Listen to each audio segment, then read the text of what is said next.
முதல் வசனத்திலிருந்து நாங்கள் ஒரு சில காரியங்களை பார்த்து சீக்கிரமாக முடிக்கலாம்.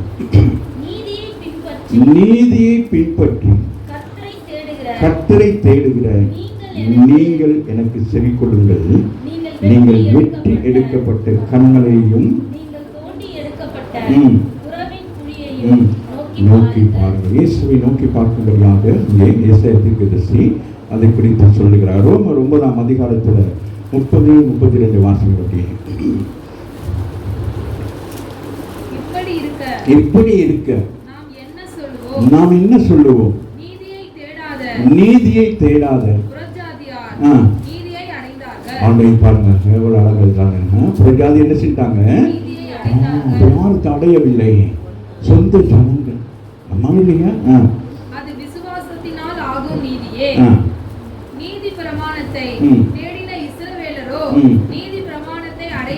அடையவில்லை.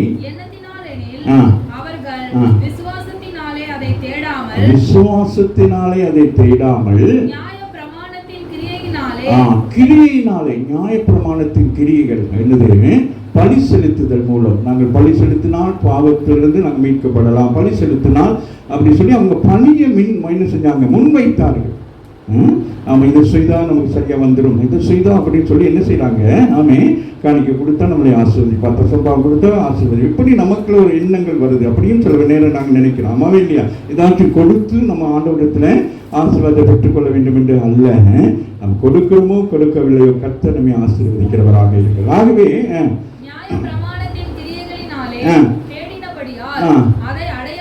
அதை அடையவில்லை. ஆமே, வார்த்தையினால் அவங்க என்னது? பிரமாணத்தினாலே அவங்க என்ன செய்ய முடியாது? இதை அடைய முடியாது. பிரமாணம் என்பது என்னது?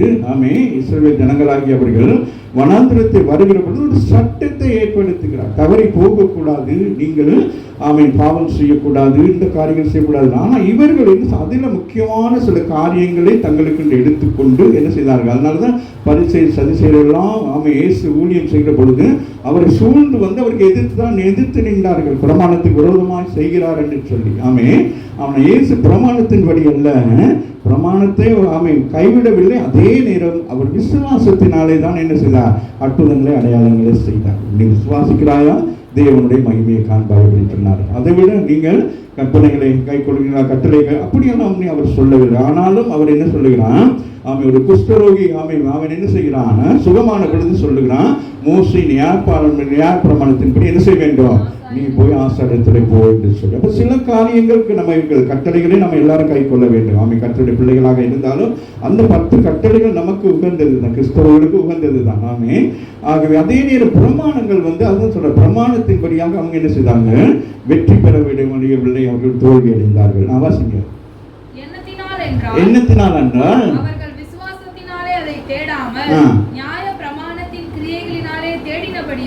நியாய பிரமாணத்தின் கிரியை பலி செலுத்தி நாம் என்ன சொல்லி இந்த ஆசீர்வாதத்தை பெற்றுக் கொள்ளலாம், இதை கொடுத்து நாம் பெற்றுக் கொள்ளலாம் என்று சொல்லி. ஆமே, ஆமீன். பலி என்பதை ஆண்டவர் எதற்காக ஏற்படுத்தினார்? ராமன் இயேசு கிறிஸ்து பலியாவார் என்பதை அவர்களுக்கு என்னது?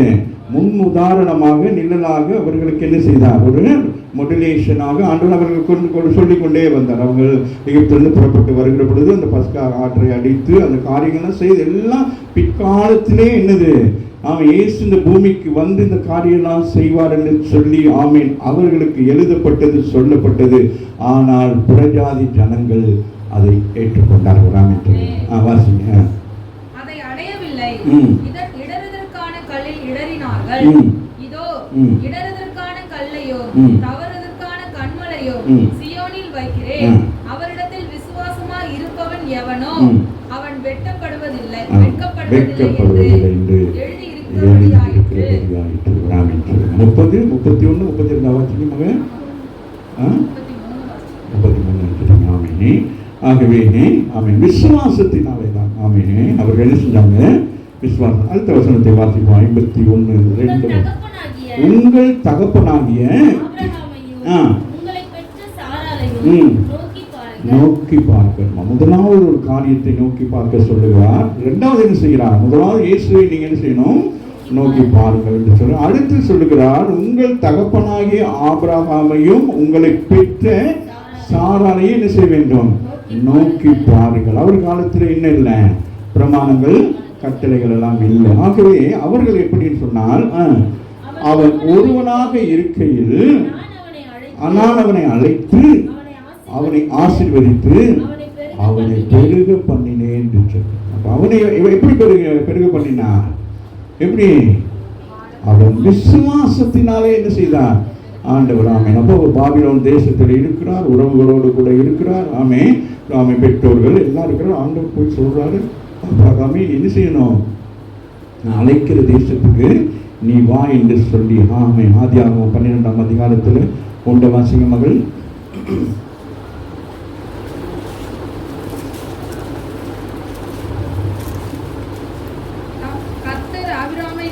நோக்கி நீ உன் தேசத்தையும் உன் இனத்தையும் உன் தகப்பனுடைய வீட்டையும் விட்டு புறப்பட்டு நான் உனக்கு காண்பிக்கும் தேசத்துக்கு போ என்று சொல்லுகிறார். முதலாவது என்ன சொல்றோமா? முதலாவது ஆமை நமக்கு என்ன இருக்கு? ஊர் பழக்கம் நமக்கு இருக்கும். ஆமா இல்லையா? நாங்க இந்த ஊருக்காரவங்க இந்த மாதிரி அப்படின்னு சொல்லி ஊர் அதை ஒழிக்கிறார். ஆமை சொந்தக்காரங்க, ஆமை சொந்தக்காரங்க அப்படியே குடிச்சுட்டே இருப்பாங்க. அங்கே போகாது இங்கே போகாதுன்னு சொல்லிட்டேன் சொல்றாரு.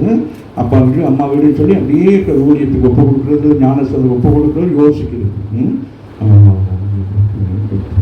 மற்ற தேவையில்லாத காரியத்துக்கெல்லாம் யாரையும் கேட்கறது, கடன் வாங்குறதுக்கு யாரையும் கேட்கறது இல்லை, கொடுத்து வாங்குறதுக்கு யாரையும் கேட்கறது இல்லை. வாசிமாங்க, உன் தேசத்தையும் சொல்லுங்க. இந்த கால வேளையில வந்திருக்கிற நாமே வேறு தேசத்து ஆட்கள் சொல்லுங்க. நாங்க வேறு என்னது கிரக வாசிகள் சொல்லுங்க. நாங்க வேற கிரக வாசிகள். அதனால அந்த கிரக வாசிகளுக்கு என்ன சொல்லுவாங்க? ஏலியன்ஸ். ஏலியன்ஸ்.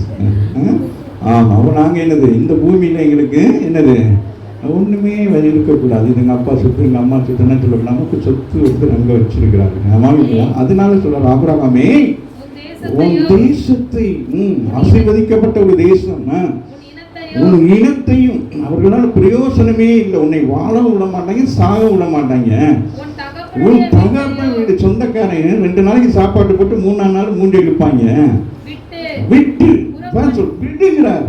அதெல்லாம் வச்சுக்கிட்டு தான் என்ன செய்யக்கூடாது? தேவராஜ்யத்தை கட்ட முடியாது. உடாமின்னு சொல்லுங்க. இப்ப நான் உன்னை கூப்பிடுகிறேன். ஆமே, தேவராஜ்யத்துக்குள்ளே. அப்ப நீ தேவராஜ்யத்துக்குள்ள வரும்போது என்ன வேதம் சொல்லுகிறது? முதலாவது தேவராஜ்யத்தை நீதியை தேடுங்கள், அப்பொழுது இவைகள் எல்லாம் இந்த உலகம் முழுவதும் ஆமை. நாங்கள் ஒரு இடத்துல ஆண்டவர் சொல்லுவார், ஆபிரகாமே இந்த லோத்து வந்துடுவான். ஆபிரகாமை மட்டும்தான் கூப்பிட்டாரு. ஆனா லோத்து என்ன செய்வாரு? கவனம். சில நேரங்கள் எங்கேயும் போற நேரம் சரியான ஆளை கூட்டிட்டு போங்க. உங்களுடைய வந்தவங்களே உங்களுக்கு என்ன வச்சுட்டுவாங்க? சூனியம் வச்சு விட்டுருவாங்க. நாம அவன் இல்லையா? அவர் சொல்றாரு, ஆபிரகாம் எல்லாத்தையும் விட்டுட்டு வா அப்படின்னு சொல்றாரு. ஆமைங்க, பாருங்க, அதுதான் மிக முக்கியமான. வாசி மகள்,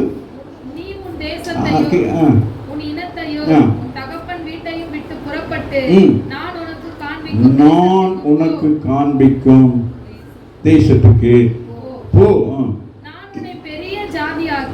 சொல்றாங்க, நீ இப்ப அங்க எப்படி இருக்கிற? குறுகி போய் இருக்கிற. அம்மாவே இல்லையா? குடும்பங்களோட கிடந்துக்கிட்டு மல்லு கட்டிட்டு கிடக்கிற உன்னை நான் என்ன செய்யறேன்? பெரிய ஜாதியா ஒரு பெரிய ஒரு ஆசீர்வாதத்தின் பிள்ளையாய் மாற்ற விரும்புகிறேன். நீ என்ன செய்யற? ஆமீன். அந்த ஜென்ம சுபாவத்துக்குள்ளேயே உட்கார்ந்துருக்க. உன்னை ஆண்டவரால் என்ன செய்ய முடியவில்லை? வெளியிலே கொண்டு வர முடியவில்லை. ஆமாவே இல்லையா? ஆசீர்வதித்து உன் பேரை என்ன செய்வேன்? பெருமைப்படுத்துவேன். ஆசீர்வாதமா இருப்பாய் என்று சொல்றாங்க. சொன்ன உடனே என்னது? ஆபிரகாம் என்ன செஞ்சாரு? ஒண்ணுமே கேட்கல. ராமின் சொல்லு பேசாம புறப்பட்டு என்ன செஞ்சாரு? போயிட்டார். ஆமென். அந்த விசுவாசம் தான் என்ன செய்தது? உங்களையும் என்னையும் இந்த நாளிலே ஆசீர்வதித்து. அவனுடைய ஆசீர்வாதத்தை குறித்து ஆதியாகமம் 24:35 வாசிங்க மகள்.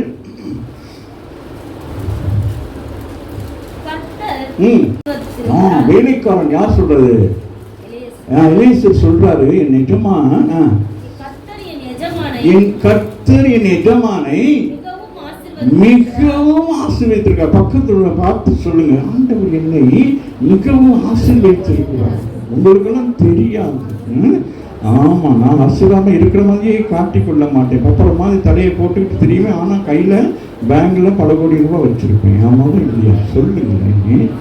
பாருங்க, கல்பனை நல்ல அழகா சொல்றாங்க. நான் நின்றாலே மேல பேங்க்ல 1 லட்சம் இருந்துன்னு சொல்லிட்டு. ஆமே, அதுவும் நல்லா தான் இருக்கு. ஆமா இல்லை? விசுவாசம். நாம விசுவாசிக்கிறது தேவனுடைய மகிமையை கண்டு கொண்டே இருப்பாங்க. காண்பார்கள் அல்ல, என்ன சொல்லுவாங்க? கண்டு கொண்டே இருப்பாங்க. அவசியமாக அவர் எப்படி இருக்காரா? சொல்லுங்க. நாங்க சீமாட்டி சொல்லுங்களேன். வாங்கிக்கலாம். அந்த மாச கடைசியில அப்படியே உட்கார்ந்து இருக்க கூடாது. ஏன்னா ஆபிரகாம் உடைய சந்ததி தானே நீங்க எல்லாம். ஆமா இல்லையா? அப்ப நீங்க யாரு? அவர் சீமானா இருந்தா நீங்க யாரு? நீங்க வேணாம், அங்க வேணாம், நான் இங்கே வந்துடுவோம். சரியா? ஆமா. அப்ப நீங்க யாரு? சொல்லுங்க. நாங்கெல்லாம் சீமாட்டிகள் சொல்லுங்க. ஆமா, சகோதரர்கள் சொல்லுங்க. நான் சீமான. என் தகப்பனுக்கு பிறகு அந்த ஆசீர்வாதம் யாருக்கு? பிள்ளைகளுக்கு. ஆமா இல்லையா? ஆபிரகாமுக்கு பிறகு அந்த ஆசீர்வாதம் யாருக்கு? ஆமா, யாருக்கு? ஈசாக்குக்கு. ஆமா, ஈசாக்குக்கு என்னது? ஆபிரகாமுடைய ஆசீர்வாதமா? இல்லை. என்னது? தேவன் அவரை ஆசீர்வதித்தார். யாக்கோபை யார் ஆசீர்வதித்தது? தேவன் ஆசீர்வதித்தார். அதுபோல உங்களையும் என்ன என்னது? யாமே அந்த சொத்து இந்த சொத்துன்னு ஆசைப்பட்டுக்கிட்டு அதுக்கு போய் நிற்காதீங்க. எங்கள் அப்பன் சொத்து, ஆயா சொத்துன்னு அந்த சொத்து சில நேரம் ஏதாச்சும் வந்துன்னா அது சாபமாக இருந்தால் அது உங்களுக்கு வந்துச்சுன்னா அது உங்களுக்கு கடைசி வரைக்கும் உங்களை என்ன செய்யாது? முன்னேற செய்யாது. பாசி. ஆடு மாடுகளையும் வெள்ளியையும்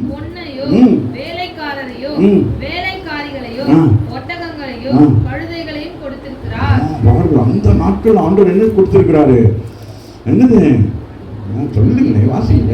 நீங்க வாசிக்காம ஒண்ணுமே நடக்காது உங்களுக்கு. ஆமா, அதெல்லாம் நீங்க ரிசீவ் பண்ணி கொள்ள வேண்டிய இதெல்லாம் என்னது? தகப்பன் சொத்து. ஆமாவே இல்லையா? அது உங்களுக்கு என்னது? அன்னைக்கு என்னது காரு. அப்ப இன்னைக்கு என்னது? அன்னைக்கு மாடுன்னா இன்னைக்கு என்னது? காரு. என்ன காரு? Audi car. சொல்லுங்க. ஆடி காரா? ஆவடி காரா? ஆகஸ்ட் காரா? அப்படி அப்படி அப்படி நினைச்சு கொள்ளணும். சரியா? வாசிமாக அந்த ஆசீர்வாதத்தை பாருங்கள். எப்படி அவன் போய் சொல்றாங்க. வேலைக்காரன் போய் சொல்றாங்க. உங்க வீட்டாக்கள் போய் சொல்லணும், உங்க பக்கத்து வீட்டாக்கள் போய் சொல்லணும். மாமி, எங்க வீட்டுக்கு பக்கத்துல ஒருத்தர் இருக்கிறாங்க, அவங்கள ஆண்டவர் ஆசீர்வதிச்சிருக்கிறாரு. வெள்ளியையும் பொன்னையும் ஒட்டகங்களையும் அப்படின்னா செல்வ சீமான் அந்த பாருங்க எப்படி இருந்திருப்பான்னு சொல்லிட்டு. யோபு எப்படி இருந்தாரு அந்த தேசத்துல? ஆசீர்வாதம். அவன் எப்படி இருந்தாரு? அவருடைய ஆசீர்வாதம் உங்களுக்கு தெரியும் இல்லையா? அதுபோல அவன் ஆபிரகாமுடைய ஆசீர்வாதம் எப்படி இருக்கிறது? அப்ப நீங்களும் எப்படி இருக்க வேண்டும்? அந்த ஆசீர்வாதத்துக்குரியவர்களா இருக்க வேண்டும். அப்ப அந்த ஆசீர்வாதம் எப்படி வந்தது?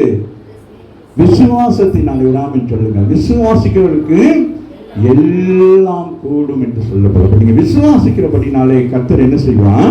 உங்களுக்கு இந்த ஆசீர்வாதத்தை கொண்டு வருவார். ஆமாவே இல்லையா? அதான் அவர்கள் பிரமாணத்தின்படியாக அவர்கள் பிரயாசப்பட்டார்கள். ஆனால் நீங்களும் நானும் என்ன செய்தோம்? விசுவாசத்தினாலே இதை பெற்றுக்கொண்டவராம் என்று. விசுவாசத்தை நமக்கு எல்லாமே கர்த்தர் நமக்கு நடத்துகிறவராக இருக்கிறார். ரோமர் 4ஆம் அதிகாரம் 2-3 வரைக்கும் வாசிங்க மகள்.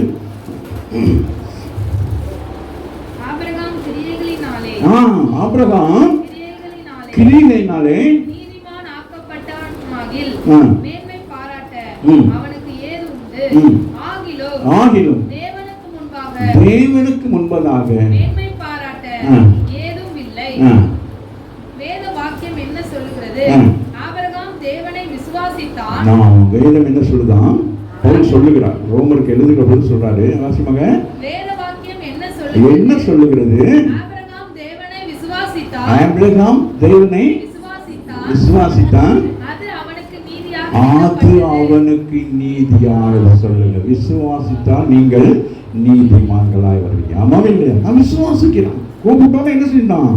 பாருங்க, சின்ன பிள்ளைகளை பாருங்க, சாக்லேட் கொடுத்து கூப்பிட்டா என்ன செய்யுங்க? ஓடி வந்துங்க. அது மாதிரி ஆபிரகாம் என்ன செஞ்சாரு? கூப்பிட்டோன்னு ஓடி வந்துட்டாரு. ஆமாவே இல்லையா? ஆண்டவர் கூப்பிட்டதுக்கும் என்ன இருக்கு? ஒரு நோக்கம் இருக்கிறது. தேவன் நம்ம ஏதோ ஒரு காரியத்தை நம்ம நினைக்கிறதை கர்த்தர் அறிந்தபடினால் அவனை கர்த்தர் அழைத்திருக்கிறார். ருத்து எப்படிதான் அழைக்கிறார். ஒரு ஜாதியா இருந்து அவளை என்ன செய்யறான்? தன்னுடைய ராஜ்யத்துக்கு அழைக்கிறார். பவுலை அழைக்கிறார். பவுல் எப்படிப்பட்ட மனிதனாக இருந்தான்? அவன் கிறிஸ்தவர்களுக்கு விரோதமாக இருந்தான். ஆனாலும் கர்த்தர் என்ன செய்கிறான்? அவன் விசுவாசத்தில் அவன் எப்படி இருக்கிறான்? பிரமாணங்களை கட்டளையின்படி அவன் நீதியாய் வாழ்ந்தவன். அப்ப ஆண்டவர் பார்க்கிறோம், இவன் தான் என்னது சரியா வேதத்தை சரியா அறிந்திருந்தாதான் இவன் ராஜாக்கள் மத்தியிலே போய் பேச முடியும் என்று சொல்லி கர்த்தர் அவனை தெரிந்து கொள்ளுகிறவராக இருக்கிறார். ஆகவே விசுவாசத்தினாலே என்ன செய்யப்படுகிறான்? ஆபிரகாம் நீதிமானாக்கப்பட்டான். அப்ப நீங்கள் எல்லாம் என்னது? விசுவாசம். எபிரேயர் 11:12 வாசிங்க மகள். இது வாசிட்டீங்களா? 2-3. விசுவாசத்தினாலே சாராலும் எண்ணி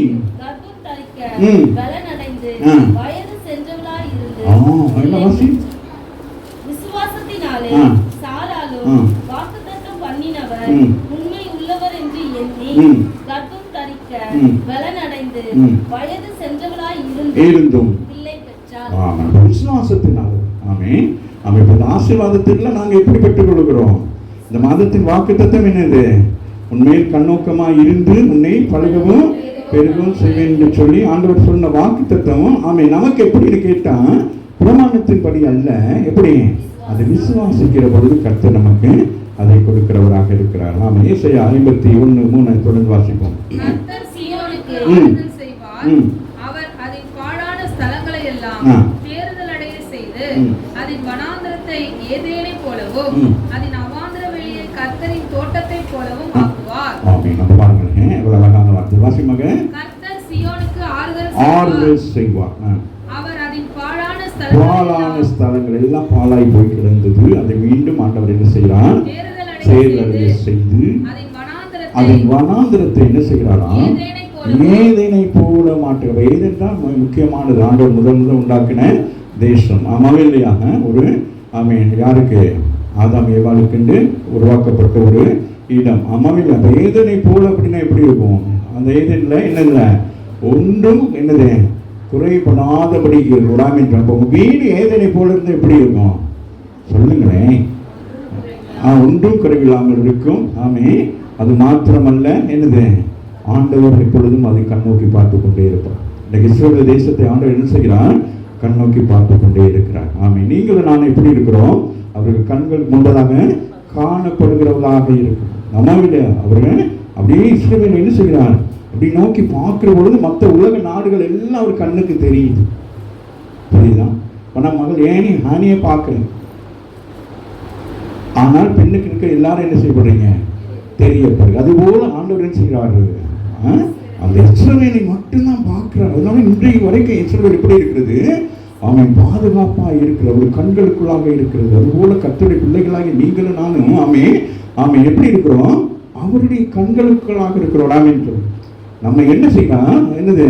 நம்மை பார்க்கிறவராக இருக்கிறவராம் என்று. காண்கிறவர் அல்ல, நம்ம என்ன செய்யறாரு? பார்க்கிறது. காண்கிறதுக்கும் பார்க்கறதுக்கு என்ன வித்தியாசம் இருக்கிறது? சொல்லுங்க. பார்க்கறதுன்னா அப்படி கூட பார்க்கிறேன், காண்றதுன்னா இந்த வந்திருக்காங்க அப்படிங்க கண்டு காணாமல் போகிறது. ஆமாம் இல்லையா? சில நேரங்களில் நம்ம என்ன செய்வோம்? அந்த வெட்டிங்க பெரிய இதுலலாம் வர்ற நேரத்தில் பக்கத்து வீட்டில் உள்ளவங்க தான் வருவாங்க. ஆனால் என்ன செய்வோம்? கண்ணு காணாத மாதிரி போயிடுவோம். ஆமாம். அப்புறம் சாப்பிட்டு முடிச்சு வெளியில் வந்தோன்னா, அப்புறம் சிஸ்டர் நீங்கள் வந்தீங்களா, பிரதர் நீங்கள் வந்தீங்களா அப்படின்னு ஆனால் ஆண்டோடைய கண்கள் என்ன செய்யுது? யாருக்கு வாக்கு பண்ணியிருக்கிறான்? ஆபிரகாமுக்கு வாக்கு பண்ணியிருக்கிறார். விசுவாசத்தினால் இந்த ஆசீர்வாதத்தை பெற்றிருக்கிறார். அந்த விசுவாசம் தான் உங்களுக்கு எனக்கும் ஆண்டவர் என்ன செய்திருக்கிறார்? நமக்கு கொடுத்திருக்கிறபடினாலே ஆண்டவர் என்ன செய்யலாம்? நம்மை கண்ணோக்கி பார்க்கிறவராக இருக்கிறார். சங்கீதம் 102:11 வாசிங்க மகள்.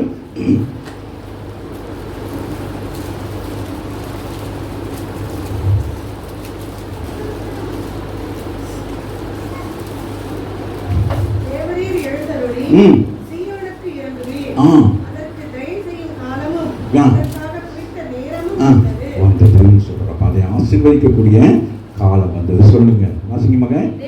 தேவரீ சொல்லுங்க எல்லாரும் வாய் தருங்க. தேவரீ காலை வேளையிலே எழுந்தருளும் என்னை அவரு தயவு செய்ய காலம் வந்துருச்சா? விசுவாசிகள் ஆமீன் சொல்லுங்க. தயவு செய்கிற காலத்தை கற்று வைத்திருக்கிறார். ஆமா இல்லையா? ஆமா. அந்த வருஷம் பாருங்க, அழகா எழுதுகிறார் சங்கீதக்காரன். வாசிமாக. தேவரீர் எழுந்தருளி சீயோனுக்கு இறங்குவீர். அதற்கு தயை செய்யும் காலமோ ஆ. அதற்காக குறித்த நேரமும் நேரமும் காலமும் நேரமும் வந்திருக்கிறாங்க. அப்ப இந்த மாதம் உங்களுக்கு என்னது? காலத்தின் நேரத்தை கர்த்தர் என்ன செய்திருக்கிறாங்க? அப்ப நீங்களும் என்ன செய்ய காலத்தின் நேரத்தை என்ன செய்யக்கூடாது? அப்ப கர்த்தர் உங்களை ஆசீர்வதிக்கிறவராக இருக்கிறார். ஆமென். அது வாசிங்க 52:9 வாசிங்கள். இசையா எருசலேமின் பாழான ஸ்தலங்களை முழங்கி ஏகமாய் கெம்பீரித்து பாடுங்கள். கர்த்தர் தம்முடைய ஜனங்களுக்கு ஆறுதல் செய்து எருசலேமை மீட்டுக் கொண்டார். எருசலேமை என்ன செய்தாராம்? மீட்டுக் கொண்டார். கரங்களை தட்டி தேவனை மேம்படுத்துங்கள். எதனால் மீட்டுக் கொண்டார்? எருசலேமை சொல்லுங்க. எருசலேமை எதனால் மீட்டுக் கொண்டார்? விசுவாசத்தினால். யாருடைய விசுவாசம்? ஆபிரகாமுடைய விசுவாசம். ஆகவே தான் அவனை அழைத்து அவனை பெருக பண்ணினார் சொல்லப்பட்டிருக்கு. உங்கள் தகப்பனாகிய ஆபிரகாமையும் உங்களை பெற்ற சாராளை நோக்கி பாருங்கள். அவன் ஒருவனாக இருக்கையில் நான் அவனை அழைத்து அவனை ஆசீர்வதித்து பெருக செய்கிறார். நம்முடைய ஆசீர்வாதம் என்ன செய்ய வேண்டும்?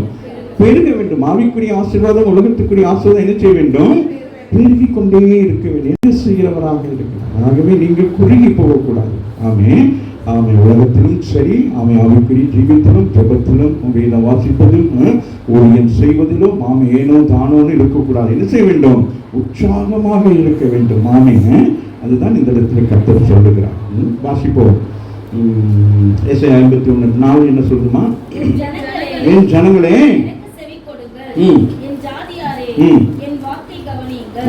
வேதம் என்னிலிருந்து வெளிப்படும் என் பிரமாணத்தை ஜனங்களின் வெளிச்சமாக ஸ்தாபிப்பேன் சொல்கிறார். என் ஜனங்களே எனக்கு செவி கொடுங்கள். பாருங்களேன்.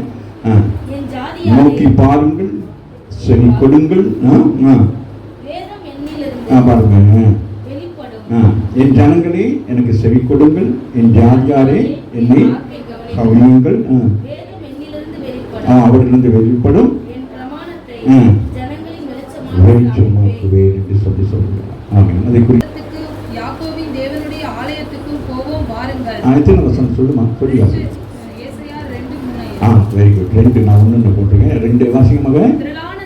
திரளான ஜனங்கள் புறப்பட்டு வந்து நாம் கர்த்தரின் பர்வதத்துக்கும் யாக்கோபின் தேவனுடைய ஆலயத்துக்கும் போவோம் வாருங்கள். அவர் தமது வழிகளை நமக்கு போதிப்பார். நாம் அவர் பாதைகளில் நடப்போம் என்பார்கள். ஏனெனில் சீயோனிலிருந்து வேதமும் எருசலேமிலிருந்து கர்த்தரின் வசனமும் வெளிப்படும். ஆமென். அப்ப பாருங்க, சீயோனிலிருந்து என்ன வருமா? வேதமும் எருசலேமிலிருந்து கர்த்தரின் வசனமும் வெளிப்படும். ஆமென். அப்ப சொல்றாரு, அப்ப கர்த்தருடைய வசனம் எங்க இருந்து புறப்படுமா? எருசலேமிலிருந்து. ஆமென். அப்ப பாருங்க, கர்த்தர் அங்கிருந்து தான் இயேசுவை உருவாக்கி இந்த உலகத்துக்கு அவரை வெளிச்சமாக ஸ்தாபித்தார். ஆமாவே இல்லையா? ஆமென். வாசிப்போம். ரோமர் 1:6 வாசிக்கும். அவர் சகல ஜாதிகளையும் அவர்களுக்கு இயேசு கிறிஸ்துவினால் அழைக்கப்பட்டவர்களாகிய உங்களையும் தமது நாமத்தின் நிமித்தம் விசுவாசத்துக்கு கீழ்ப்படியும் பண்ணும் பொருட்டு எங்களுக்கு கிருபையும் அருள செய்திருக்கிறார். ஆமென். அப்போஸ்தலர் ஊழியத்தை ஆமென். அப்ப கர்த்தருடைய வார்த்தையை ஆமென் என்ன செய்ய பிரசங்கிக்கிறதற்கு அருள செய்திருக்கிறார். உங்கள் விசுவாசம் உலகமெங்கும் பிரசித்தமாகிறபடியினாலே முதலாவது நான் உங்கள் எல்லாருக்காகவும் கிறிஸ்து இயேசு மூலமாய் என் தேவனை ஸ்தோத்திரிக்கிறேன். நான் ஜெபம் பண்ணும் போதெல்லாம். ஆகவே அங்கே பவுல் இந்த காரியத்தை குறித்து அங்கே சொல்கிறதை குறித்து நாங்கள் பார்க்கிறோம். ஏசாயா 51:6-7 வாசித்து நாம் முடிக்கலாம். உங்கள் கண்களை வானத்துக்கு ஏறெடுங்கள், கீழே இருக்கிற பூமியை நோக்கி பாருங்கள். அங்கே சொல்லுகிறார். நீங்க என்ன செய்யணுமா? வாசிங்க. உங்கள் கண்களை வானத்துக்கு ஏறெடுங்கள், கீழே இருக்கிற பூமியை நோக்கி பாருங்கள். நோக்கி பார்க்க சொல்கிறார். வானம் புகை போல் ஒளிந்து போகும், பூமி வஸ்திரத்தை போல் பழசாய் போகும், அதன் குடிகளும் அப்படியே ஒளிந்து போவார்கள். என் ரட்சிப்போ என்றென்றைக்கும் இருக்கும். என்றென்றைக்குமா? என் நீதி அற்று போவதில்லை. ஆமா, சொல்லுங்க. என் ரட்சிப்போ எப்படியா? என்றென்றைக்கும் என்றென்றைக்கும் இருக்கும். ஆமாமே. அப்ப ரட்சிக்கப்படுகிற என்ன செய்வாங்க? அனுதினமும் சபையிலே சேர்க்கப்பட்டு கொண்டே வருவாங்க. ஆகவே ரட்சிப்பு தான் நாமே மிக முக்கியம். அப்ப இந்த நிமிஷம் நம்ம இன்னைக்கு எத்தனையோ பேர் என்ன செய்திருப்பாங்க? ஆண்டவரை சொந்த ரட்சகராக ஏற்றுக்கொண்டு என்ன செய்திருப்பாங்க? ஞானஸ்நானம் பெற்று சபையிலே அங்கத்தினராக. இப்போ ஒவ்வொரு நாள் எவ்வளவு பிரச்சனைகள் வரலாம், எதிர்ப்புகள் எல்லாம் வரலாம். ஆனால் இந்த வார்த்தை என்ன செய்யும்? அது நிறைவேறிக்கொண்டே இருக்கும். என்னுடைய ரட்சிப்போ என்றென்றைக்கும் இருக்கும், என் நீதி அற்று போவதில்லை. அவருடைய வார்த்தை ஒரு நாள் என்னது? அற்று போவதில்லை. அது சொன்னதே அவர் நிறைவேற்றுகிறவராக இருக்கிறார். ஆகவே தான் மற்ற 24:35 என்ன சொல்லுதுன்னா,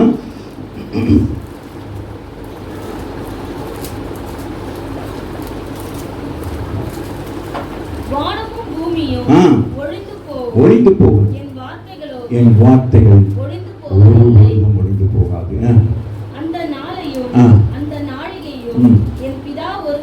போதும் அப்ப சொல்றாரு, உலகம் எல்லாம் என்னது? ஒழிந்து போகுமா? ஆமென். வார்த்தை என்னது? ஒழிந்து போகும். வார்த்தை என்னது? இயேசு கிறிஸ்து. ஆமா இல்லையா? அவர் என்னது? அவர் ஒரு நாளும். ஆமென். அப்ப அவர் எங்க இருக்கிறாரு? நமக்குள்ளே என்னது? வார்த்தையாக நமக்குள் செயல்பட்டு கொண்டே இருக்கிறார். ஆமாவே இல்லையா? அதே போல அவர் மீண்டும் இந்த உலகத்துக்கு வந்து இந்த உலகை ரட்சிக்க அவர் உண்மையுள்ளவராக இருக்கிறார். ஆகவே எபிரேயர் 2:10-11 வாசிங்க மகள்.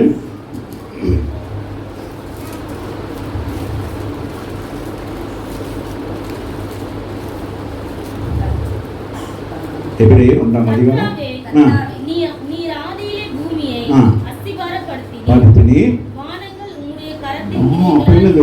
அவருக்கு ஆக்கவும் முடியும், அதை அழிக்கவும் முடியும். அழிந்து போகும், நீர் நிலைத்திருப்பீர். அவைகள் எல்லாம்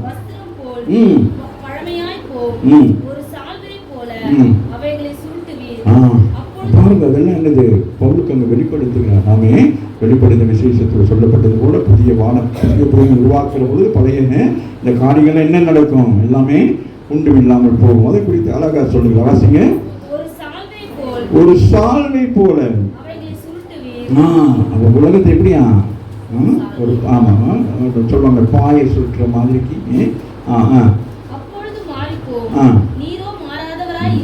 நீரோ மாறாதவராய் இருக்கிறீர்கள், உம்முடைய ஆண்டுகள் சொல்லி இருக்கிறதே என்று சொல்லப்படுகிறாங்க. எல்லாமே என்னது? தீர்க்க தரிசனமாக அங்கே வெளிப்படுத்தப்பட்டதாக. எரேமியா 31:33 வாசிங்க. அந்த நாட்களுக்கு பிற்பாடு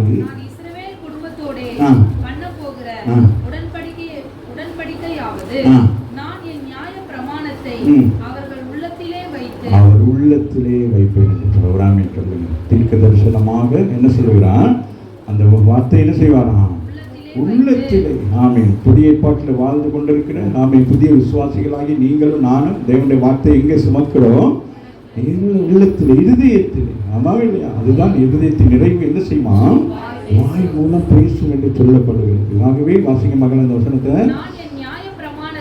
நான் என்னுடைய நியாய பிரமாணத்தை உள்ளத்திலே வைப்பேன். அப்போ உங்களுக்கு எது நல்லது எது கெட்டது என்று சொல்லி என்னது? யாரும் உங்களுக்கு போதிக்க தேவையில்லை. ஏன்னா உங்களுக்குள்ள இருக்கிறது என்னது? பிரமாணம். ஆமென். பழைய ஏற்பாட்டிலே அவர்களுக்கு சொல்லப்பட்ட காரியம் அவர் ஏற்றினால் எழுதப்பட்டிருக்கிறது. இப்போ ஆண்டவர் சொல்லிட்டாரு என்னது? என் ஜனங்களுடைய உள்ளத்திலே அதை வைக்கிறேன். அப்ப நீங்க தான் உங்களுக்கு என்னது? நீதிபதி. நீங்க தான் இது செய்யலாம், இது செய்யக்கூடாது, இது சரி, இது பிழை என்பதை அறிந்து கொள்ளுகிற அந்த விசேஷ கிருபையை கர்த்தர் உங்களுக்கும் எனக்கு கொடுத்திருக்காரு. அம்மா இல்லையா? வாசிங்க மகள். இருதயத்தில் எழுதி இருக்கிறாராம். அவன் பழைய ஏற்பாட்டில் அங்க என்னது எழுதினாராம்? கற்கள் எழுதுறார். மோசே இடத்துல 2 கல்லுல என்ன செய்யறாரு? எல்லாம் எழுதி கொடுக்கிறார். இப்ப என்ன செஞ்சுட்டாரு? இருதயத்தை. அவன் இருதயத்தை என்ன செய்கிறார்? அவன் கல்லான இருதயத்தை நவமான இருதயமாக மாற்றி அந்த இருதயத்தில் என்ன வைக்கிறாரு? ஆமென். இந்த வார்த்தைகளை வைக்கிறார். ஆமென் சொல்லுங்க. அவர் சொல்றார். நான் அந்த வசனத்தை வாசிக்கிறேன். பிரமாணத்தை உள்ளத்திலே வைத்து எழுதுகிறார். உங்க இருதயத்தில் என்ன செய்கிறாரு? எழுதுறதுக்கு இருதயத்தை கொடுங்க. ஆமே. வேற கண்டெல்லாம் எழுதி ஈட்டிலாம் குத்தி வைக்காம இருதயத்தை ஆண்டவர் கொடுத்தீங்கன்னா ஆண்டவர் அவர் எழுதுவார். ஆமா. எழுதி நான் அவர்கள் தேவனாய் இருப்பேன். நான் என்ன செய்வேன்? அதை பாதுகாத்து பக்குவப்படுத்தி அவங்களோடையே இருந்து அவர் நம்மை நடத்துகிறவராக இருக்கிறார். நான் உனக்கு போதித்து நீ நடக்க வேண்டிய வழிகளை உனக்கு காண்பித்து மேல் கண்களை வைத்து எனக்கு ஆலோசனை சொல்லுவேன் என்று சொல்லி இப்போ யாரும் சொல்ல முடியாது. உங்களுக்கு பாசர் இது உங்களுக்கு சொல்லிக் கொடுக்கலன்னு சொல்லக்கூடாது. ஏன்னா அவங்க இருதயத்தில் எழுதி வச்சிருக்கிறார், நீ இது செய்ய இது செய்யாது, இது தப்பு இது சரி, இது இப்படி பண்ணக்கூடாதுன்னு. பாருங்க, இன்றைக்கு நேற்று முழுவதும் என் இருதயம் கடினமாக இருந்தது, கோபப்பட்டு கொண்டே இருந்தது. இன்றைக்கு காலையில் ஆண்டவர் என்ன செய்தார்? பரிசுத்த ஆவியானவர் அந்த கோபத்தை என்ன செய்தாரு? இந்த கடினமான இருதயத்தை என்ன செய்தாரு? மாமிசத்துக்குரிய மனுஷன் தானே, மனுஷன் பலவீனம் உள்ளவன் தானே, அந்த எடுத்துட்டாரு. எடுத்தது பிறகு அவருடைய அன்பு உள்ளுக்கு வந்துருச்சு. இப்போ அந்த அன்பு உள்ளுக்குள்ள வந்தோன்னா இப்போ உங்களோட நான் எப்படி பேசிக்கிட்டு இருக்கிறேன்?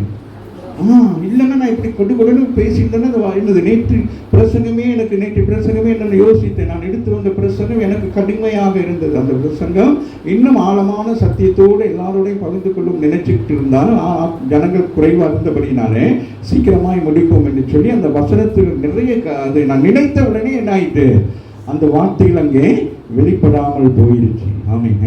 இப்போ நம்ம எல்லாரும் என்னது வசனத்தை கேட்கணும், எல்லாருடைய இருதயத்திலும் எழுதப்பட்டிருக்கிறது. ஆமாம் இல்லையா? உங்க இருதயத்திலும் எழுதப்பட்டிருக்கா எழுதப்படலையா? மனசாட்சிப்படி சொல்லுங்க, என்ன எழுதப்பட்டிருக்கு? மகன் என்ன எழுதப்பட்டிருக்கு?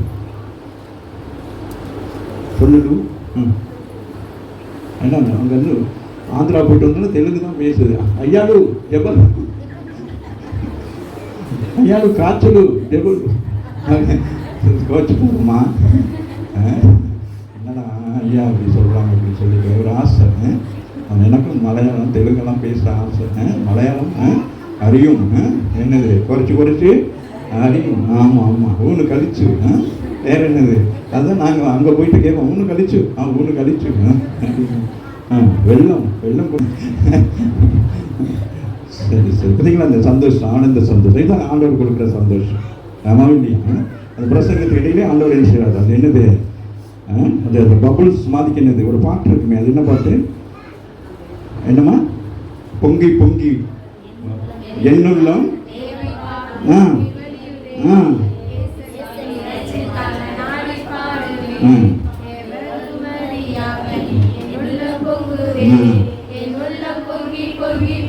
பொங்கி நான் தான் இந்த பாட்டு பாடணும். நம்ம உள்ளம் என்னது? பொங்கி பொங்கி வருகிறது. ஆமாம் இல்லையா? எந்த வசனம் வாசிங்க மகன்? வாசிங்க மகன் இன்னொரு முறை. அந்த நாட்களுக்கு பிற்பாடு குடும்பத்தோட 70 வருஷங்களுக்கு பிறகு அவங்க மீண்டும் வருகிற பொழுது, அடிமைத்தனத்திலிருந்து வருகிற பொழுது நியாய பிரமாணத்தை அவங்க என்னது ஒரு நாள் என்ன செஞ்சாங்க? கட்டளையின்படி நியாய பிரமாணத்தை பார்த்து அதன்படி இப்போ என்ன செஞ்சுட்டேன்? அவங்க ஒரு கண்ட்ரோல் நான் என்ன செஞ்சுட்டேன்? அவங்களுடைய உள்ளத்தில் வச்சுட்டேன். ஆமாங்க. அவர்களால் என்ன செய்ய முடியாது? எங்கு போக முடியாது. ஆமாம் இல்லையா? இப்போ நீங்கள் ஒரு சும்மா சொல்லுவாங்க, ஒரு திருட்ட நாடுன்னு வச்சுக்குவாங்க, பயங்கர திருட்டு. ஆனால் உங்கள்கிட்டயே சாவியை கொடுத்துட்டு போனால் என்ன செய்வீங்க? பார்த்துக்கிற வேண்டியதுதான். அந்த மாதிரி ஆண்டவர் பார்த்தாரு, என்ன செஞ்சாரு? திருடங்கையிலேயே சாவியை கொடுத்துட்டாரு. ஒரு ஆமீன் சொல்லுங்க. எழுதிட்டாரு. என்னது வாசிங்க, அழகா இருக்கு. உள்ளத்திலே வைப்பான், உள்ளத்திலே நம்பிக்கை. என் பிள்ளைகள் வழி தவறி போகாதபடிக்கு இந்த பிரமாணத்தின் படியாக இவர்கள் என்ன செய்வார்கள்? தங்களை காத்து கொண்டு ஒரு நாளில் நான் வருகிற பொழுது இவர்கள் பரிசுத்தமாக என்னிடத்தில் வருவதற்கு ஏதுவாக இருக்கும் என்று சொல்லி. அம்மா இல்லையா? சில நேரம் என்ன செய்வாங்க? அம்மாமார் அப்பாமார் என்ன செய்வாங்க? பிள்ளைகளுக்கு காசெல்லாம் கொடுத்து வீடெல்லாம் நீங்கள் பார்த்துக்கணுமா, நான் போயிட்டு வர்ற வரைக்கும் நீங்கள் என்ன செய்ய வேண்டும்? அவங்க நான் வருவேன், வந்து என்ன செய்வேன்? உங்களை கூப்பிட்டு போவேன்னு சொல்லி அது மாதிரிக்கு ஆண்டவர் செய்தார். நான் வாசிங்க மகன். எழுதி நான் அவர்கள் தேவனாய் இருப்பேன், அவர்கள் என் ஜனமாய் இருப்பார்கள் என்று கர்த்தர் சொல்லுகிறார். இந்த அளவுக்கு ஆண்டவர் அந்த ஜனங்களை என்ன செய்ய மாட்டேங்கிறாரு? இஸ்ரவேல் ஜனங்களை என்ன செய்ய மாட்டேங்கிறாரு? விட்ட மாட்டேங்கிறார். வேணா ஒரு ஆமீன் சொல்லுங்க. பக்கத்துல பார்த்து சொல்லுங்க.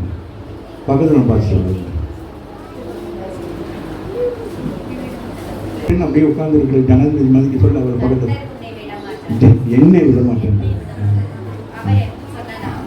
அப்படி நீ என்னன்னு சொல்லுங்க. ஆண்டவர் என்ன விடவே மாட்டேங்க. சொல்லுங்களேன். அப்படித்தானே அன்புங்கிறது. அகாப்பே அன்பு. அது எப்படிப்பட்டது? அப்படியே அந்த எஃபெக்ஷன் இருதயத்தில் ஈட்டில் எழுதிட்டாராம். நம்ம ஸ்டைலுக்கே வந்துடும். ஈட்டில் எழுதி வச்சுட்டு இப்போ ஃபோன் பண்ணி பேசுகிறார். என்ன செய்யறாரு? பேசுகிறார். எப்படி 10-16 வாசிங்க.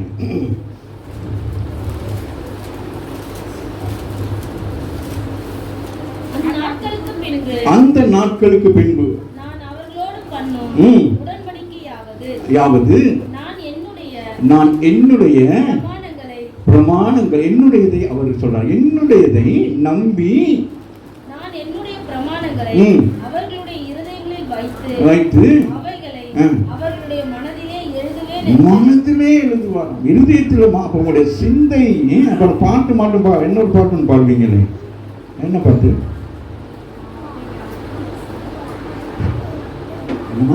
என்ன பாட்டுமா?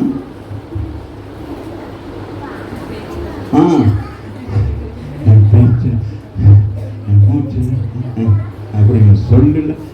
அப்புறம் பழம்பொழி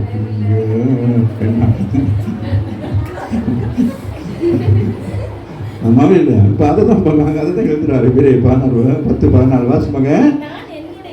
நான் என்னுடைய பிரமாணங்களை உடன்படிக்கையை ஆமென் உங்களுக்கும் ஆண்டவர் என்ன செய்கிறார்? ஆமென் அவருக்கும் உள்ள ஒரு தொடர்பை எழுதி வைக்கிறார். ஆமென் சொல்லுங்க. வேறு எங்கே எழுதி வைத்தால் அது காணாம போயிடும் சொல்லிட்டு அவர் என்ன செய்கிறார்? ஆமென் அவர் எழுதி வைக்கிறேன். ஆமென் அதனாலதான் ஆமென் பவுல் கொரிந்தியருக்கு எழுதுகிற பொழுது சொல்லுகிறார், நீங்கள் தேவனோடு பேசுவதற்கு ஆண்டவர் உங்களுக்கும் அவருக்கும் ஒரு ரகசிய பாஷையை வைத்திருக்கிறார். ஆமென் சொல்லுங்க. ஆகவே நீங்கள் ரகசியமாக பேசுகிற அந்த உலகத்தின் அதிபதியாகிய பிசாசானவனுக்கு அது தெரியாது. ஆமென் சொல்லு. புரிகிறதா? அதனால தான் என்னது. அப்போ நீங்கள் எப்பொழுதுமே எப்படி ஜெபித்து பழக வேண்டும்? எப்படி ஜெபித்து பழக வேண்டும்? அப்படியே இருங்க. எப்படி ஜெபித்து பழகணும்? ரகசியம்னா எப்படி? அந்நிய வாசையிலே நீங்கள் என்ன செய்ய வேண்டும்? தேவனோடு பேசி பழக வேண்டும். சபையில் நான் எவ்வளோ காரியங்களை நான் செய்ய ஆசைப்படுகிறேன். நீங்கள் யாரும் ஒத்துழைப்பு கொடுக்க மாட்டேங்கிறீங்க. வேதாம படிப்பு தேவை. இந்த மாதிரி அபிஷேக கூட்டங்கள் அந்நிய பாஷை இவையெல்லாம் அநேக ஆவிக்குரிய சபைகள் அதெல்லாம் நடந்து கொண்டிருக்கிறது. கேள்விப்படுகிற பொழுது நம்முடைய ஜனங்கள் அப்படியே என்னமோ மழை பெஞ்ச மாதிரி இருக்கு. அப்படியே இருக்கிறீங்க. இதெல்லாம் உங்களுக்கு தேவை. இந்த கடைசி காலத்தில் உங்களை தப்பிவித்துக் கொள்ள வேண்டும். ஏன்னா பிசாசானவன் அவனுக்கு காலம் கொஞ்சம் இருக்குன்னு சொல்லி என்ன செய்யறான்? அவன் இறங்கி ஃபீல்டில் வேலை செய்யணும். அம்மாவே இல்லையா? வாசிங்க மகள். வைத்து மனதிலே எழுதுவார். மனதிலே எழுதுகிறவராக இருக்கிறார். கரங்களை தட்டி தேவனை மேம்படுத்தும். கடைசியாக 11 வாசித்து நம்ம அப்படியே முடிச்சுடலாம். அப்படியே ஆனந்த களிப்புடன் வருவார். ஆமென் சொல்லுங்க. அவர் உங்களுடைய இருதயத்தில் எழுதியிருக்கிறார், உங்கள் உள்ளத்தில் எழுதியிருக்கிறார், உங்களுடைய எண்ணத்தில் எழுதியிருக்கிறார். ஆகவே நீங்கள் கைவிடப்பட்டவர்கள் அல்ல, நீங்கள் அவரால் சேர்த்து கொள்ளப்பட்ட ஜனமாக இருக்கீங்க. ஆகவே இஸ்ரவேல் ஜனங்கள் இப்ப என்ன சொல்றாங்க? அப்படியே கர்த்தரால் மீட்கப்பட்டவர்கள் ஆனந்த களிப்புடன் பாடி. அப்ப நீங்க எப்படி இருக்கணும்? சபைக்கு வரணும். எப்படி வரணும்? வீட்டில் இருக்கிற நேரம் எங்க போனாலும் ஆனந்தம். என்னது பாருங்க, ஆனந்த கழிப்புனா எப்படி? ஆனந்த கழிப்புனா எப்படி இருக்கும்? நம்ம சொல்லுங்களேன், எப்படி இருக்கும்? கழிப்புனாலே சந்தோஷம். ஆமா இல்லையா? ஆனந்த கழிப்புனா எப்படி இருக்கும்? மிக சந்தோஷமாக இருக்கும். அதான் பவுல் எழுதுகிறார். யாருக்கு? பிலிப்பியருக்கு. நீங்கள் கர்த்தருக்குள் எப்பொழுதும். தெரியுது நம்ம ஆட்கள் எப்படி இருக்கிறாங்க. எப்பயும் துக்கமுகமாகவே இருப்பாங்க. காலையில் எழும்பி முகத்தை கழுவி கண்ணாடியை பார்த்து முகம் கழுவினாலும் என்ன உள்ளான இருதயத்தில் இருக்கிற கவலைகள், வேதனைகள், சஞ்சலங்கள் இது முகத்தை என்ன வச்சிருக்கோம்? ஒரு மாதிரி தான் வச்சிருக்கோம். ஆமா இல்லையா? அதனாலதான் பவுல் சொல்லுகிறாரு, நீங்க என்னது கர்த்தருக்குள்ள இருந்தா என்னது? வசனத்துக்குள் இருந்தா, வார்த்தைக்குள் இருந்தா, ஜெபத்திலே தரித்திருந்தார். அவரோடு அந்நிய பாஷையிலே பேசிக் கொண்டிருந்தார். மோசே 6 நாட்கள் மலையிலே காத்திருந்தார். 7வது நாள் அவரை சந்திக்கிறான். ஆமென். புறப்பட்டு வருகிற பொழுது எப்படி இருந்துச்சான்? இஸ்ரவேல் ஜனங்கள் பார்க்குறாங்க, எப்படி இருக்கிறான்? ஒரு ஒளிமயமாக இருக்கிறது, அப்படியே பிரகாசமாக இருக்கிறது, காரியங்களாக இருக்கிறது. அதனால பெற்றோர்கள் ரொம்ப கவனமாக இருக்க வேண்டும். ஆமென். ஏன்னா அவனுக்கு காலம் குறைவா இருக்கிறதுனால அவன் என்ன செய்யலாம்? இவன் குறிப்பிட்ட காரியங்கள் எல்லாம் செய்து வியாதியை உண்டு பண்ணி அப்படின்னா நம்ம என்ன சொல்லணும்? சபைக்கு வருகிறோம், சத்தியத்தை கேட்கிறோம், நம்முடைய இருதயத்தில் எழுதப்பட்டு காணாலும் பயமும் வேதனைகளும் நம்ம என்ன செய்யணும்? ஒரு சின்னதான் நம்ம என்ன செஞ்சிடும்? பயப்படுறோம். அம்மாவும் இல்லையா? வேதனை வருது, அது வருது, இது வருது. அப்ப நம்ம அப்படியே வேதனைக்குள்ளாகவே வச்சிருக்கிறோம். ஆனால் வேதம் சொல்லுகிறது அப்படியே கர்த்தரால் மீட்கப்பட்டவர்கள். அப்ப நீங்கள் இயேசு கிறிஸ்துவின் இரத்தத்தினாலே அந்த கல்வாரியிலே நீங்கள் மீட்கப்பட்டவர்கள். நீங்க ஆனந்த களிப்பா இருக்க வேண்டும். ஆனால் அவன் அந்த ஆனந்த களிப்பா உங்களை இருக்க விடாதபடி கஷ்டத்தை, வேதனைகளை, பிரச்சனைகளை கொடுத்து உங்களை அப்படியே என்ன செய்தான்? அப்படியே ஒரு அப்படியே உங்களை ஒரு பயத்தை கொடுத்திருக்கு. அதனாலதான் இயேசு கிறிஸ்துவும் சரி, வேதத்துல அவன் 365க்கு மேலாக எழுதப்பட்டிருக்கிறது, பயப்படாது என்று சொல்லி. ஒவ்வொரு நிமிஷமும் பிசாசு என்ன செய்து கொண்டிருப்பான்? பயத்தை உருவாக்கி கொண்டே இருப்பான். எந்த ஒரு காரியத்தை செஞ்சாலும் பாருங்க, தோசை ஊற்றினா கூட பயம் வருதா வரலையா? நல்லா தான் ஊற்றுங்க, யாராச்சும் வந்தால் ஊற்றுனீங்கன்னா தோசை கோவனால போயிடும். இந்தியா இலங்கை மெப் மாதிரி போயிடும், இலங்கை மாதிரி இப்படி இப்படி விரிச்சிட்டு போயிடும். நல்லா தான் செஞ்சோம். அப்படி பாண்டி விழுந்து பிரியாணி செய்வீங்க. சாதாரண நேரத்தில் அவ்வளோ டேஸ்டாக இருக்கும். வாங்க சிஸ்டர், எங்களோட பிரியாணி நான் செய்யறேன்னு சொல்லுவேன். அன்னைக்கு பார்த்து செஞ்சா என்ன ஆயிடும்? ஏன்? பயம். ராமன் சொல்ல ஒரு பயம். அந்த பயம் இனி இருக்கக்கூடாது. சொல்லுங்க. அப்படியே கர்த்தரால் மீட்கப்பட்ட நாங்கள் எப்பொழுதும் ஆனந்த களிப்போடு சீயோனுக்கு, சபைக்கு, ஆலயத்துக்கு திரும்பி வருவோம். ராமன் சொல்லுங்க. அங்க என்ன இருக்கிறதா?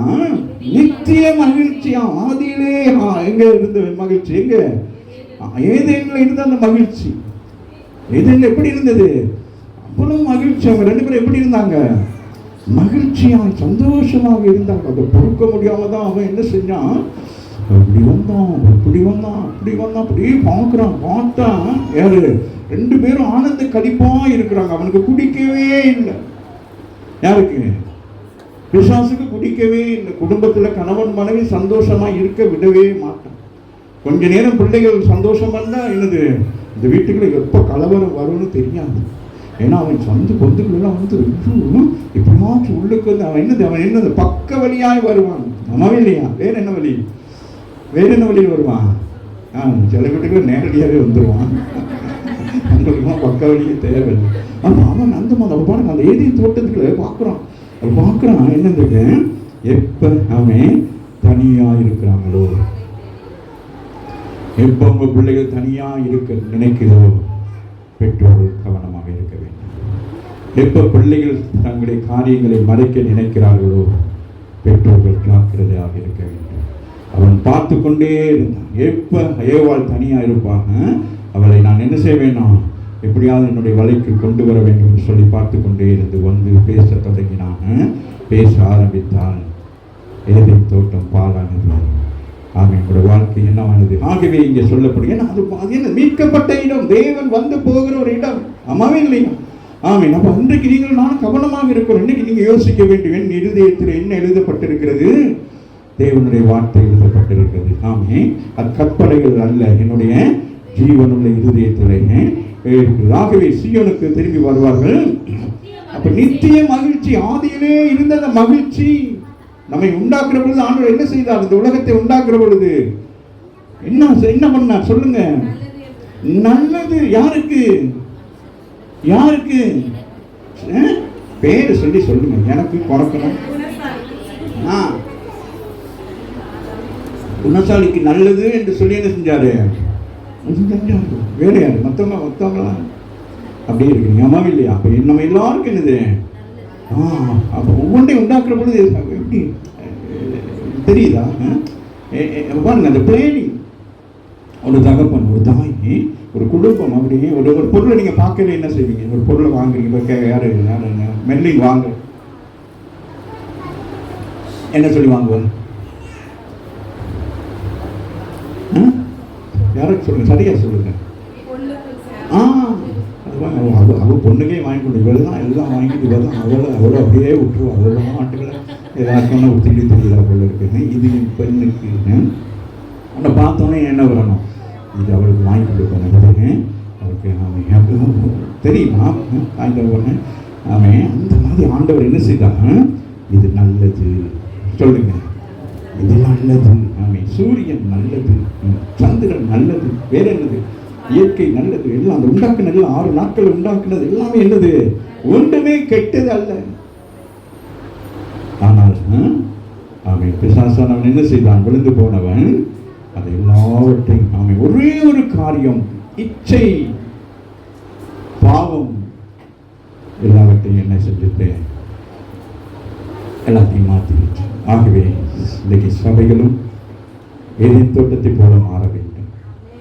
இன்றைக்கு சபைக்குள்ளும் இப்படிப்பட்ட காரியங்கள் நடந்து கொண்டிருக்கிறது. ஏன்னா அவன் எந்தெந்த வழியில் நம்ம நினைக்கிற உலகத்தில் அவன் அப்படியே சுற்றி திரிகிறான்னு அவன் சபைக்குள்ளும் வந்து என்ன செய்வான். ஆமே யாரையும் இல்லை அன்பு பிள்ளைகளே, கவனித்துக் கொள்ளுங்கள். ஆமே உங்களை ஏமாற்றுறதுக்கு ஒருத்தர் படிச்சுட்டு வரமாட்டான், உள்ளவனையே வச்சு என்ன செய்வான், ஏமாற்றும். ஆமே ஆசையாக இருக்கும், பிறகு எல்லாம் தன்னுடைய கண்ட்ரோலுக்குள்ள வருவான். கடைசி நாட்கள் அந்த கிறிஸ்து எல்லாவற்றையும் தன்னுடைய கண்ட்ரோலுக்கு. நீங்கள் எதையும் மறைக்க முடியாது. நீங்கள் ஃபோனில் என்னென்னலாம் ஃபோட்டோஸ் எடுத்து எல்லாம் மறைச்சாலும் அதெல்லாம் வெளியில் கொண்டு வருவோம். எல்லாம் அவருடைய ரகசிய இடத்துல இருக்கிறதாமே சொல்லுங்க. ஆகவே அப்படியே கர்த்தரால் மீட்கப்பட்டவர்கள் ஆனந்த கழிப்புடன் பாடி சீயோனுக்கு திரும்பி வருவார்கள். நித்திய மகிழ்ச்சி அவர்கள் தலையில் மேல் இருக்கும், சந்தோஷமும் மகிழ்ச்சியும் அடைவார்கள், சஞ்சலமும் தவிப்பும் ஓடிப்போம் சொல்லுங்க.